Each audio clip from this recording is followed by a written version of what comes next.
실패로 길이 막혀도 라는 제목으로 하나님 말씀 함께 나누겠습니다. 사랑하는 여러분 축복합니다. 진심으로 사랑합니다. 아멘하는 자에게 3대가 잘 되는 은혜가 있을지어다. 여러분 축복합니다. 긴 연휴, 추석 연휴를 마치고 일상으로 복귀하셨을 텐데 참 수고 많으셨습니다. 그리고 기쁨의 시간, 감사의 시간이 되었기를 바랍니다. 직장인들에게 이런 격언이 있습니다. 휴가가 가장 필요할 때는 휴가 마친 다음 날이다. 그런 얘기가 있는데요. 긴 연휴를 마치고 또 연휴가 필요한 게 우리인데 벌써 주말이 되었습니다. 이게 얼마나 감사한 일이에요, 그렇죠? 수요일까지 혹 누구는 쉬지 못하고 더 바쁜 일상을 보냈을 수도 있는데 다시금 연휴가 찾아오고 주말이 되어서 우리의 몸과 마음을 다시 한번 안식할 수 있게 된 것, 그것이 은혜라고 생각합니다. 지난주에 청년부에서 같이 말씀을 나누면서 그런 이야기들을 좀 나눴어요. 그러니까 명절이 자신들이 처한 상황과 입장에 따라서 그 의미가 달라질 수 있겠다는 생각을 좀 했습니다. 누군가에게는 풍성한 한가위지만 삶에 문제가 있거나 아픔이 있어서 고향에 내려가지 못한다든지 일상적인 명절을 보내지 못하는 분들에게는 빛이 강할수록 그림자가 더 짙어지는 것처럼 그 주변의 소란스러움이 그 마음의 혼란함으로 다가오는 분들이 더 있겠다는 생각들을 했습니다. 그러나 오늘 이 밤 우리가 어떤 형편에 있든지 우리 주님이 주신 위로로 일상을 잘 살아내는 분들이나 또 삶에 아픔이 있어 사건이 있어 일상적이지 않은 삶을 살고 있는 분들에게도 우리 하나님의 동일한 은혜가 있기를 축복합니다. 하나님 동일하신 분이시고 우리를 차별하지 않으시고 공평하신 하나님이시고 또 우리를 만나기를 원하시는 분이시기 때문에 찾고 사모하는 자에게 하나님께서 은혜 주시기를 원합니다. 저는 지난 연휴 동안 저도 좀 여유롭게 보냈습니다. 저희 멀리 있는 고향에 가진 않고 가까이 있는 이제 처가에서 시간을 보내면서 한 책을 한 2권 읽었는데요. 그 중에 인상 깊게 읽은 책 한 권을 좀 소개하고 싶은데 김세별 전애원님이라는 분이 2분이 쓴 떠난 후에 남겨진 것들이라는 책입니다. 유품 정리사가 떠난 이들의 뒷모습에서 배운 삶의 의미라는 부제가 붙어있는 책이에요. 여러분 유품 정리사가 무엇하는 직업인지 혹시 아십니까? 유품 정리사는 고인이 된 사람의 유품을 정리해 주는 사람입니다. 여러 가지 이유이겠지만 사실 대부분 고인들의 유품은 유가족들이 정리하게 되어 있어요. 보통 그렇게 하죠. 그런데 도저히 유족들이 정리할 수 없는 상태이거나 정리해 줄 유족이 없는 경우에 기관이나 개인이 의뢰해서 이 전문가들이 나가서 그들의 유품을 정리해 줍니다. 사실 유품 정리사의 손길이 필요한 그 고인들의 경우는 매우 처리하기가 어려운 경우들이 그런 상태가 참 많습니다. 홀로 고독사를 해서 오랜 시간 방치되었다거나 스스로 생을 마감한 사람들, 화재나 범죄에 의한 그 현장들은 직접적인 관계가 있는 사람들이 그 유품이나 유해를 정리하는 것은 굉장히 어려운 일이기 때문에 또 특별한 전문적인 지식이 필요한 일입니다. 그래서 그분들이 나가서 그들의 정리를 도와줍니다. 그러나 이분들은 아무런 소리가 들리지 않는 그 현장에서 유품정리사는 고인의 유품을 보고 그 사람이 어떻게 살았는지, 어떤 삶을 맞이했는지, 또 어떤 최후를 맞이했는지를 읽어내고 또 어떤 말을 하고 싶었는지 그 메시지를 잘 읽어내서 유족들에게 전하는 일을 합니다. 그저 물건이나 집안 정리만 하는 것이 아니라 이 저자는 그런 일들을 하고 계시더라고요. 그 안에는 눈물 날 만큼 슬픈 사연들, 차마 이런 일이 있을까 싶을 만큼 아픈 사연들이 많이 있었어요. 그런데 저자가 기록한 대부분의 사람들은 그의 마지막이 매우 고독하고 쓸쓸하고 처참하기도 하고 표현하기 참 어려운 아픈 현장이라 하더라도 남들보다 특별히 더 불행한 사람이라거나 특별히 무슨 문제가 있는 사람들이 아니라 우리가 일상에서 흔히 만날 수 있는, 오늘도 마주쳤을 법한 많은 사람들이라는 거예요. 굉장히 일상적인 사람들이 그런 아픔들을 경험하고 있구나 하는 것을 발견했습니다. 우리 주변에서 마주칠 수 있는 일반적인 사람들이죠. 얼마 전까지만 해도 이 삶에 대한 열망을 가지고 작은 실수나 실패를 두려워하지 않고 그것을 극복해내려고 최선을 다했던 사람들이라는 거예요. 근데 그가 책에 소개한 짧은 문장을 하나 소개하고 싶습니다. 괴로움은 삶에 다달이 지불하는 월세 같은 것이다. 하지만 그보다 훨씬 많은 행복이 우리를 찾아온다. 당연하게 여겨서 모를 뿐이다. 인상 깊었던 점은 이 저자가 고인들의 유품을 통해서 그가 어떻게 죽었는가에 집중하지 않고 어떻게 살았는가에 집중한다고 한 점이었습니다. 그러면서 그들의 일생을 생각하면서 조그만 관심과 따뜻한 말 한마디가 누군가에게는 살아갈 힘이 될 수도 있다. 그래서 그들에게 조금만 더 관심 가져달라고 진심으로 자신은 자기의 직업이 없어졌으면 좋겠다, 이렇게 책을 써내려갑니다. 그렇습니다. 사랑하는 성도 여러분, 사람들이 살아가는 실제 삶의 모습은 크게 다르지 않습니다. 비록 책에 기록된 사람들은 실패와 절망적인 상황 혹은 우발적인 사고 등으로 인해서 비극적인 결말을 겪은 분들이지만 사실 그들이나 우리나 별반 차이가 없는 사람들입니다. 똑같은 아픔과 똑같은 눈물, 또 기대와 소망, 절망, 이것들이 교차하면서 살아갑니다. 그리고 저자가 말했듯이 사실 우리의 인생은 여러분 성공이 많을까요? 실패가 많을까요? 개인적으로나 사회적으로나 공동체적으로나 큰 성공보다는 사실 작은 실패들이 훨씬 많습니다. 아주 많은 실패들 속에 한 가지의 성공이 다가오고, 그래서 수치적으로만 계산한다면 다들 절망스럽게 살아갈 수밖에 없지만 우리 인생은 실패가 많다고 해서 결코 절망적이지는 않습니다.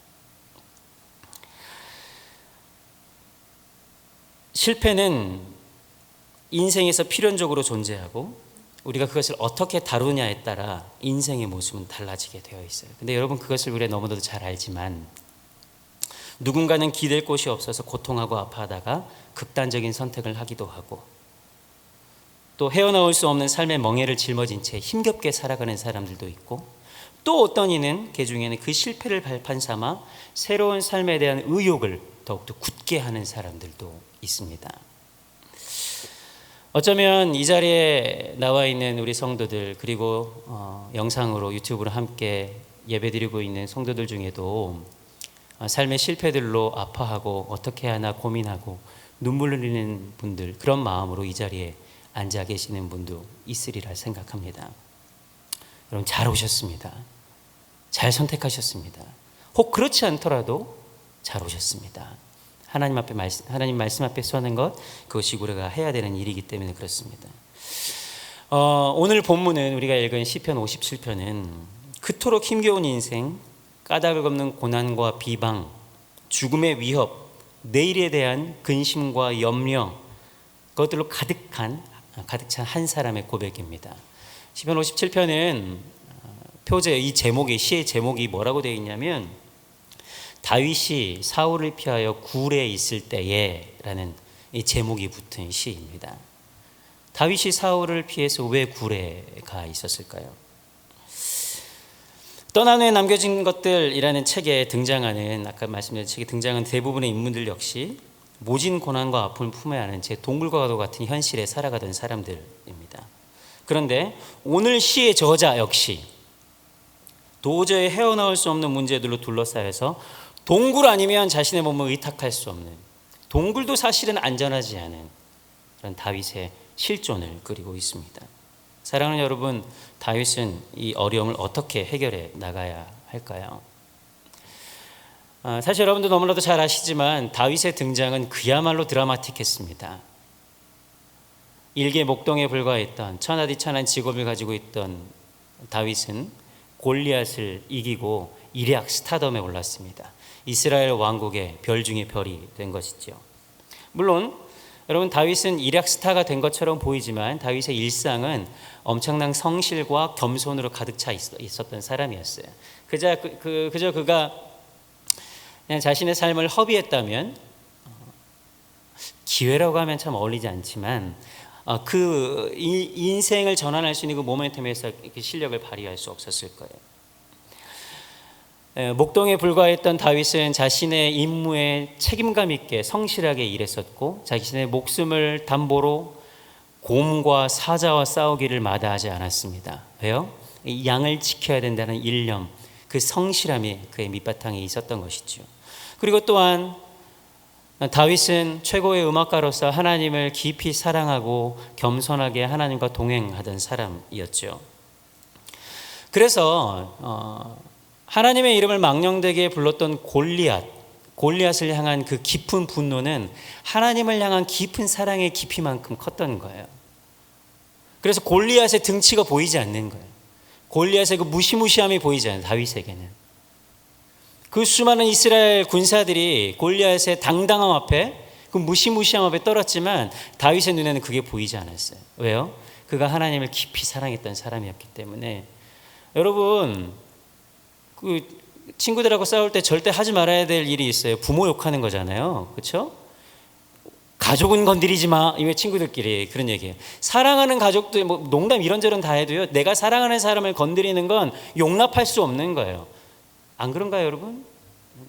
그런 거예요. 사랑하면 사랑할수록 그분이 당하고 있는 고통에는, 그분이 당하고 있는 모욕에는 참을 수가 없는 거예요. 다윗은 그 사랑의 깊이만큼 큰 분노로 골리앗에게 달려가죠. 여러분, 골리앗을 물리친 이 역사적인 일로 다윗은 사울의 군대 장관이 되고요, 무기 드는 자, 그 비서실장이에요. 비서실장이 되고 이스라엘 군대의 천부장, 심지어는 사울 왕의 부마 사위가 돼서 승승장구합니다. 승승장구. 그러나 여러분, 그 일은 다윗을 점점 수렁에 빠뜨리는 올무가 되었어요. 다윗의 삶을 보면 철저하게 우리와 닮았습니다. 우리가 그렇게 일약 스타덤에 오르진 않았지만, 여러분, 인생이 어디 실패뿐이던가요? 왕년에 성공 한번 안 해본 사람이 있습니까? 잘 나가던 인생 없었던 사람이 있어요? 이렇게 살면은 좀 인생이 좀 그림이 그려지겠다 하던 삶을 살아본 적 없는 사람이 있습니까? 한때 잘 나가고 원하는 것을 얻은 때도 있고 장밋빛 미래를 꿈꿀 때도 있습니다. 그런데 여러분, 인생이 그게 오래가지 않습니다. 다윗이 골리앗을 이긴 다음에 가장 먼저 한 일이 뭘까요? 가장 먼저 한 일은 나쁜 왕을 섬기는 거였어요. 다윗이 잘 나가면 잘 나갈수록 사울은 더욱 초라해져 갔고, 질투심으로 인해서 다윗을 죽이는데 혈안이 됐습니다. 사울이 약간 맛이 간 것 같아요. 사울도 전쟁터에선 잔뼈가 굵을 대로 굵은 사람인데, 다윗이 바로 앞에서 비파를 연주하고 있어도 창을 던졌는데 창이 안 맞아요. 그만큼 사울이 좀 맛이 간 거죠.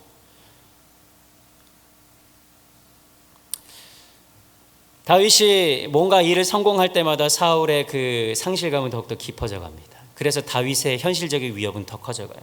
여러분, 이것이 세상이에요. 세상이 그렇게 호락호락하지 않습니다. 나라를 위해서 목숨을 걸고 싸워서 이긴 전쟁 영웅에게 돌아오는 것은 사울의 질투 어린 그 투창이었어요. 그래서 그때부터 10년 동안, 자그마치 10년 동안 사울의 칼날을 피해 도망 다닙니다. 여러분, 마이 10년이죠. 동네에서 얼굴 붉힌 사람하고 엘리베이터 같이 타보셨어요? 그 짧은 10초가 얼마나 불편한데. 소리 높여 싸운 사람하고 아파트 단지에서 저 멀리서 보이고 뒷모습만 봐도 그 사람을 알아봐요. 뺑 돌아가는 게 사람이에요. 조금만 다툼만 있어도 그 사람을 만나면 이 사람들이 가슴이 쿵쾅쿵쾅 뛰고 막 혈압이 오르고 짜증이 나는 게 사람인데, 아무런 잘못도 없는 자기를, 그것도 한 나라의 왕이 10년 동안이나 죽이려고 군사 3,000명씩 데리고 다닌다고 생각해 보세요. 피할 곳도 없어요. 왕의 부마로서 많은 이들의 신망을 얻었던 그가 하루아침에 자기 무기도 챙기지 못하고 그냥 헐레벌떡 창문을 뛰어내려서 도망가야 되는 그런 신세가 된 거예요. 왕의 미움을 산 다윗은 이스라엘 땅 어디에도 숨을 곳이 없습니다. 여러분, 그 신방을 하다 보면 이러저러한 어려움을 겪는 성도들을 많이 만나게 됩니다. 그런데요, 여러분, 참 목사로서 좀 죄송한 것은 그 어려움이 있는 성도들이 막 힘들다 하지 않아요. 아유, 목사님이 더 힘드시지요. 너무 민망해요, 사실은. 그런데 성도들께서 그 어려움이 있는데 그 과정들을 잘 참아내고 이겨나가려고 애쓰는 모습을 봅니다. 저희 목사님들이 다 똑같이 그렇게 느껴요. 오히려 저희를 위로하고, 사실 저희 대접받고 정말 편안하게 목회하도록 존중해 주시고, 그런데 저희 목사님이 더 힘드시죠? 지금 몸둘 바를 모르겠어요. 그런데 그런 인사치레 아니라고 제가 진심이라고 생각해요. 그런데 그런 인사치레도 그런 진심 어린 말도 전하지 못하는 경우들이 어떤 경우냐면, 자기의 작은 실수와 실패로 자기가 좀 어려움을 겪는 건 괜찮아 해요. 이거 좀 목사님 참으면 되죠. 더 큰 어려움도 있는데 괜찮습니다. 그렇게 참아내는데, 자기 때문에 주변의 사람들이 어려움을 겪기 시작하면 이거는 사람이 미치는 거예요. 이 조그만 그 일에도 좌불안석 아무것도 못 돼요. 자기 자녀들이, 자기 부모가, 자기의 친지들이, 혹은 도움을 못 줬던 친구들이, 성도들이 자신의 실수와 실패로 인해서 어려움을 겪는 것을 보기 시작하면 이 성도들의 이 스트레스가 극도로 높아지는 것을 봅니다. 상상해 보십시오. 여러분의 작은 실패로 인해서 자기를 사랑하고 지지하던 사람들이 피해를 당한다면 여러분 어떻겠습니까? 다윗이 딱 그랬어요. 다윗이 도망자가 된 다윗은 어디 갈 곳도 없고 무기도 없고 배도 고파서 놉 제사장을 찾아갑니다. 그래서 무기를 좀 달라 하니 골리앗의 무기를 내줍니다. 배고프다. 제사장만 먹는 진설병도 내줘요. 그런데 그것을 본 도액이라는 사람이 있었어요. 그 일로 인해서 이 놉 제사장이 85명의 놉 제사장들이 죽임을 당해요. 다윗을 만나는 사람들마다 다윗을 숨겨줄 수가 없는 거예요. 숨겨줬다가는 그 사람들이 몰살을 당하기 때문에 다윗이 오면 그가 그렇게 선한 일들을 하고 위대한 일을 했었어도 다윗을 배척하게 됩니다. 그래서 다윗이 갈 곳이 어디밖에 없어요? 이스라엘의 원수들한테 가는 거예요. 인생이 참 아이러니하죠. 가드 땅 아기스 왕에게 갑니다. 여러분, 가드가 어떤 곳일까요? 가드는 다윗을 이락 스타덤에 만들었던 그 골리앗의 고향이에요. 인생이 이렇게 아이러니합니다. 아기스 왕이 이제이라 그럴까요? 적군의 수장을 좀 잡아주면 이스라엘이랑 좀 전쟁할 때 좀 좋겠다 생각하고 처음엔 받아줍니다. 그러나 신하들이 가만 놔두질 않죠. 다윗 저게 어떤 놈인데 쟤를 받아주면 어떡합니까? 의견이 분분한 것을 보게 되고 다윗은 스스로 미친 채 하게 돼요. 침을 질질 흘리면서 겨우 그 기지를 발휘해서 빠져나갑니다. 여러분, 이게 그냥 우리가 성경으로 그 스토리로 읽어서 그렇지, 이 다윗 한 사람의 인생을 상상해 보면 이 빛이 밝으면 밝을수록, 화려한 인생이 있으면 있을수록 지금 이 상황이 너무 더 비참한 거예요. 이제 갈 곳이 정말 없습니다. 이제 막다른 골목이에요. 가까운 사람에게 몸을 의탁했다가는 그들도 힘들어지고 자기도 어찌 될지 모르는 상황이에요. 우리는 가끔 이렇게 막다른 골목으로 몰릴 때가 있습니다. 그래서 시인은 시편 40편에는 기가 막힐 웅덩이에 빠졌다 이렇게 얘기해요. 그때 여러분, 내일이 어디 있습니까? 오늘 하루하루 당장 살기도 어려운데 내일은 잘 모르겠어. 오늘 당장 오늘만 살자. 궁색한 처지입니다. 미친 채 하지 않으면 살 수 없는 그 다윗처럼 맨정신으로 살 수 없어서 술 아니면 의지할 수 없는 사람들, 그가 아니면 버틸 수 없는 그런 현실. 사람들은 이때를 인생의 막장이라고 하죠. 제가 뭐 막장을 가보지는 않았지만 탄광의 맨 마지막 그것을 막장이라고 한다고 하잖아요. 삶에 대한 감각도 없고 대책을 할 수도 없습니다. 이때는 그냥 차라리 이기적인 사람은 덜 힘들어요. 나만 살겠다고 도망가 버리니까. 그러나 책임의식이 좀 강하거나 윤리의식이 강한 사람들, 이 교회 다니는 사람들이 더 힘들어요. 예, 그 신앙이 있고, 이러면 예수 믿는 사람 이러면 안 되는데, 그러니까 내 삶은 죽겠는데 도망도 못 가겠고 더 힘들어하는 거예요. 부모 된 도리, 자식 된 도리, 친구 된 도리, 신세진 도리 때문에 도망갈 수도 없었다. 여러분, 처음에 소개했던 그 책에 대부분 등장했던 사람들이 그런 사람들이에요. 막 인생을 막 그렇게 도망가 버리는 사람들이 아니고 어떻게든지 책임져 보려고 했던 사람들. 얼마나 힘들었을까요? 최근에 코로나 상황이 길어지면서 광주에서, 제 고향 여수에서도 자영업자들이 안타까운 소식들이 들려옵니다. 제가 뉴스를 들을 때면 사실 정말 이렇게 귀를 막고 싶을 만큼 몸서리칠 정도로 이렇게 가슴이 아파요. 얼마나 힘들었을까. 근데 도대체 나는 뭘 하고 있을까? 그 사람들한테 나는 도대체 어떤 도움이 될까? 우리 성도들도 사실은 이렇게 힘들게 살고 계실 텐데 이분들에게는 어떻게 도움을 드려야 될까? 이전에는 사실 나와는 상관없는 타자들이었거든요. 내 인생에 별로 크게 영향을 미치지 않는 사람들. 그런데 이게 남 일이 아니에요. 친구들의 소식이고 가까운 성도들의 이야기이고, 그러면서 이것들을 깨달으면서 이게 남 일처럼 느껴지지 않으니까 이게 더 아파오는 거예요. 6절 말씀 함께 읽겠습니다. 오늘 본문 6절 말씀 시작. 그들이 내 걸음을 막으려고 그물을 준비하였으니 내 영혼이 억울하도다. 그들이 내 앞에 웅덩이를 팠으나 자기들이 그 중에 빠졌도다. 사랑하는 여러분, 다윗은 자신의 처지를 그물에 걸린 것 같다고 얘기해요. 그물은 어때요? 발버둥 치면 칠수록 조여오는 게 그물이에요. 하나님은 이 아기스 왕의 손에서 겨우 벗어난 이 다윗을 하나님께서 어디로 인도하시냐면 이 그물에 걸린 것 같은 이 다윗을 아둘람 굴이라는 곳으로 인도합니다. 이 아둘람 굴은 어디에 있냐면 블레셋과 이스라엘의 접경지대에 있어요. 산지에 있어서 거기는 비무장지대 같은 곳이에요. 그래서 이 이스라엘이나 블레셋이나 함부로 진출하지 않아요. 그랬다가는 서로 오해를 사서 전쟁이 일어나기 십상인 곳이기 때문에 양쪽 다 갈 수 없는 이 끼인 이 다윗으로서는 가장 최적의 장소일지 몰라요. 아무도 찾아오지 않는 곳, 그곳으로 하나님께서는 다윗을 인도해 가십니다.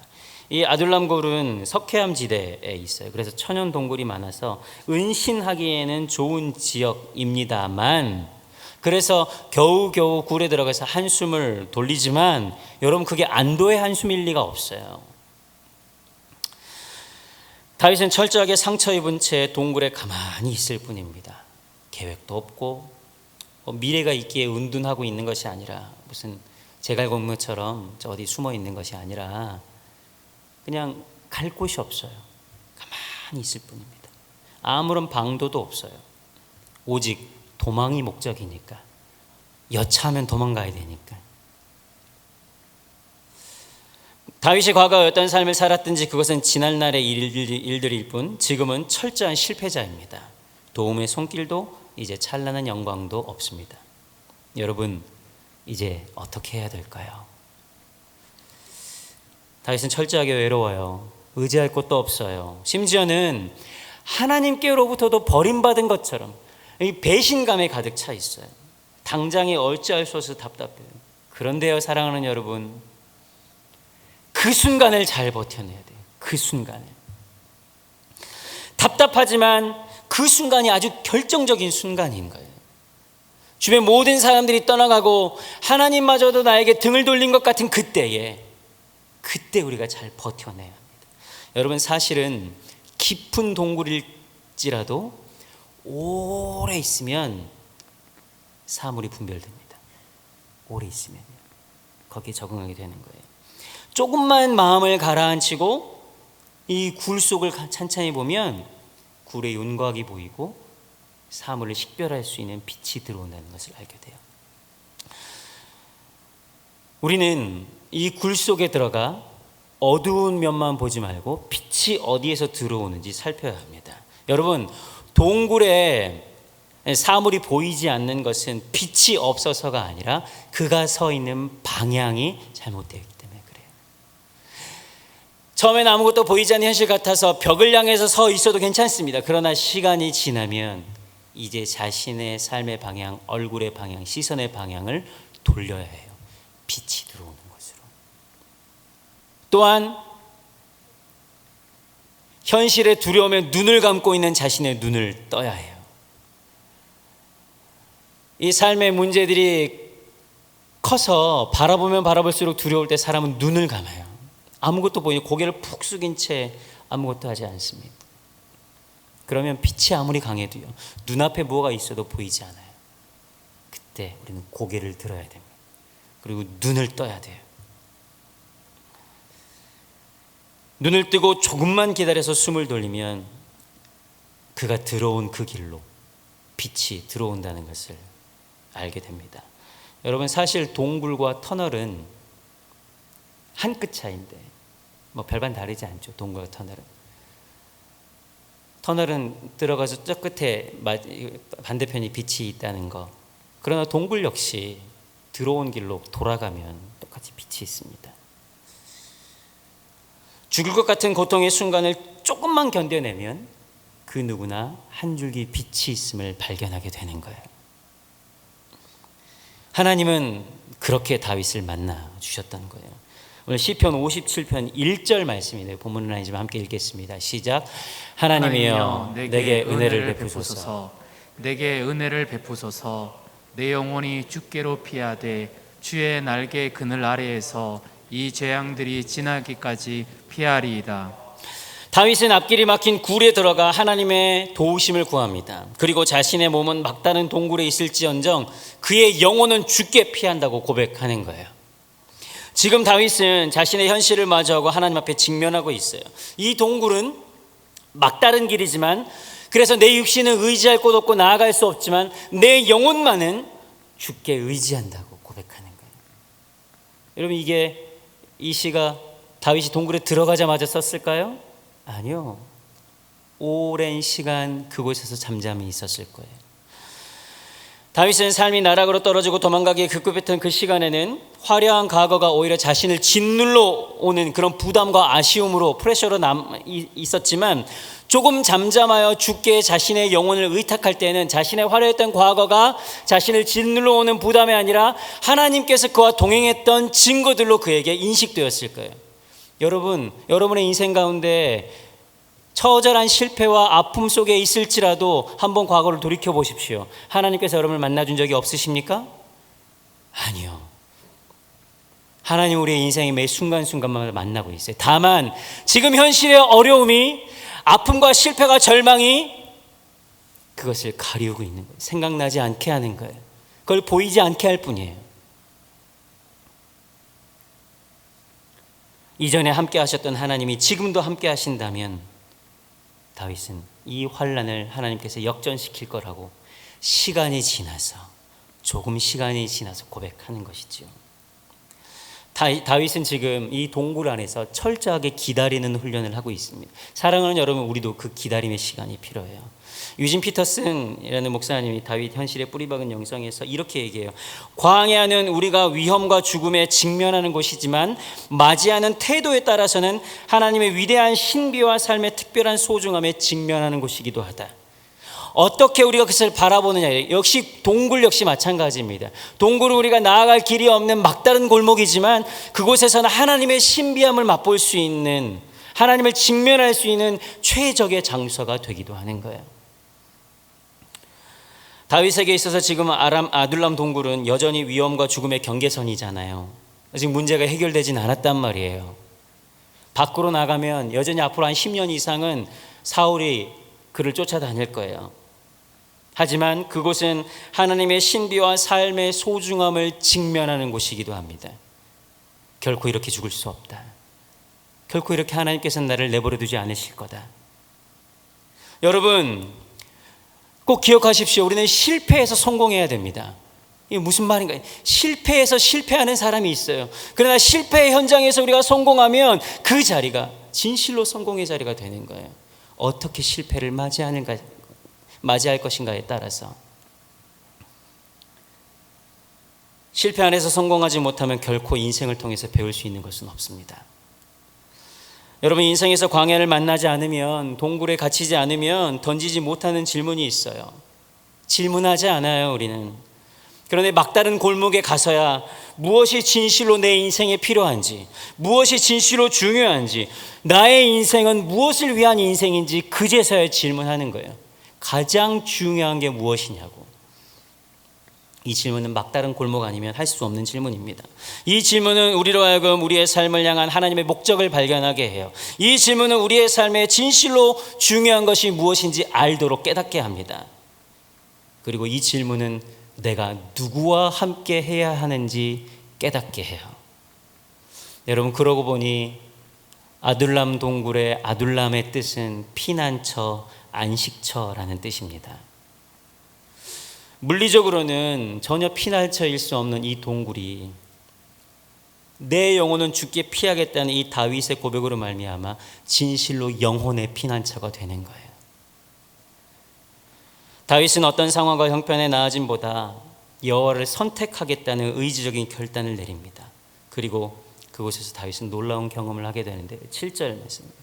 시작. 하나님이여, 내 마음이 확정되었고 내 마음이 확정되었사오니 내가 노래하고 내가 찬송하리이다. 할렐루야. 여러분, 다윗을 피난처 이 아둘람 동굴로 이끈 것은 나쁜 경험이었지만 하나님을 만난 그곳에 그 피난처에서의 경험은 좋은 것들로 가득한 곳이었습니다. 동굴 끝에서 그는 마침내 하나님을 만나게 되었고 그곳에서 인생의 해결책을 발견했기 때문에 그래요. 어쩌면 다윗에게는 지금까지의 모든 분주한 일을 내려놓고 진지하게 그리고 오랜 시간 동안 하나님과 대면하는 시간이 필요했는지도 모릅니다. 여러분, 기름 부음을 받았다고 해서 끝난 게 아니에요. 기름 부은 자를 만나야 되는 거예요. 여러분, 우리에게 은혜 주신 자를 만나야 돼요. 은혜 받은 게 끝난 것이 아니라 그 은혜를 주신 분이 누구인가, 그분을 우리가 경험해야 해요. 하나님의 사람들은 하나같이 개인적인 동굴이 존재합니다. 모세는 미디안 광야에서 하나님을 만났고, 엘리야는 호렙산 동굴에서 여호와 하나님을 만났고, 요셉은 감옥에서 하나님을 만났어요. 요나는 큰 물고기 뱃속에서 사흘 동안 있으면서 하나님을 만났어요. 여러분, 어디에서 하나님을 만나시겠어요? 하나님과의 만남이 있은 후 그의 삶은 완전히 달라집니다. 사랑하는 여러분, 막다른 길에, 막다른 골목과 같은 곳에, 동굴과 같은 곳에 서 계시는 분이 있다면 바로 지금이 하나님을 만나는 가장 좋은 기회, 완벽한 좋은 기회임을 믿으시기 바랍니다. 다윗을 만나주신 하나님은 다윗이 어떻게 살아야 되는지, 어디에 마음을 쏟고 살아야 되는지 이어지는 사건을 통해서 알려주세요. 사실 이 본문은 시편 57편은 사무엘상 22장과 연결돼요. 사무엘상 22장 1절부터 2절까지인데 함께 읽겠습니다. 시작. 그러므로 다윗이 그곳을 떠나 아들람굴로 도망하며 그의 형제와 아버지의 온 집이 듣고 그리로 내려가서 그에게 이르렀고, 환난당한 모든 자와 빚진 모든 자와 마음이 원통한 자가 다 그에게로 모였고 그는 그들의 우두머리가 되었는데 그와 함께한 자가 400명가량이었더라. 하나님을 만난 다윗의 눈에는 이전에는 보이지 않았던 사람들이 이제 보이게 됩니다. 그들은 하나님이 보내신 사람들이었어요. 다윗 인생에 그래서 분명한 목적이 되었습니다. 환난당하는 모든 사람들, 빚진 사람들, 마음이 원통한 사람들, 한 400여 명 정도 다윗의 뒤를 따르죠. 근데 여러분, 이들은 다윗이 야 너 이렇게 선발한 사람들이 아니에요.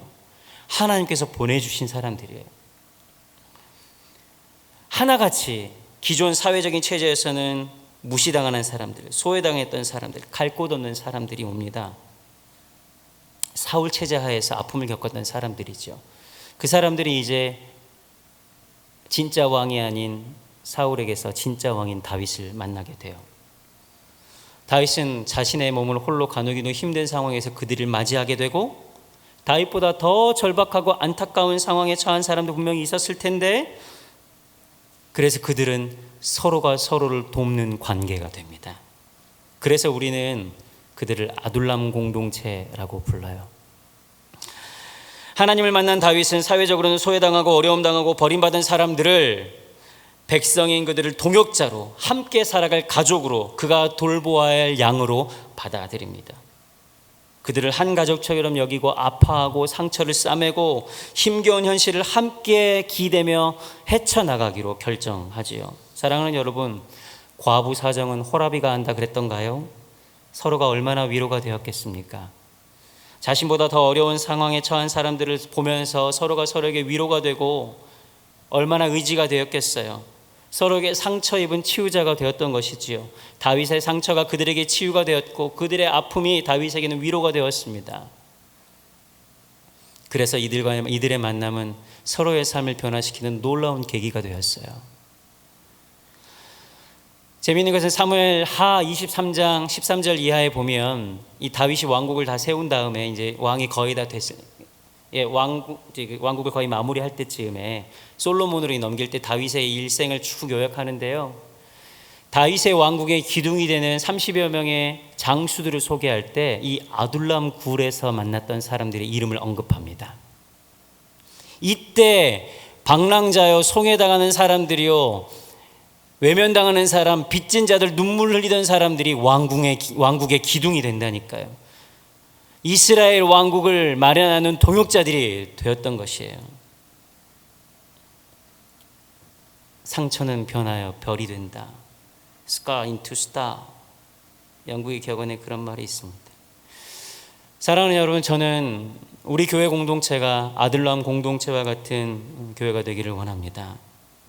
서로가 서로에게 상처를 싸매고 얼싸안고 하나님 앞에 엎드리는 한 사람을 통해 또 다른 사람들이 위로를 얻고 서로 버티고 지지하고 세워주고 일어서는 그런 공동체.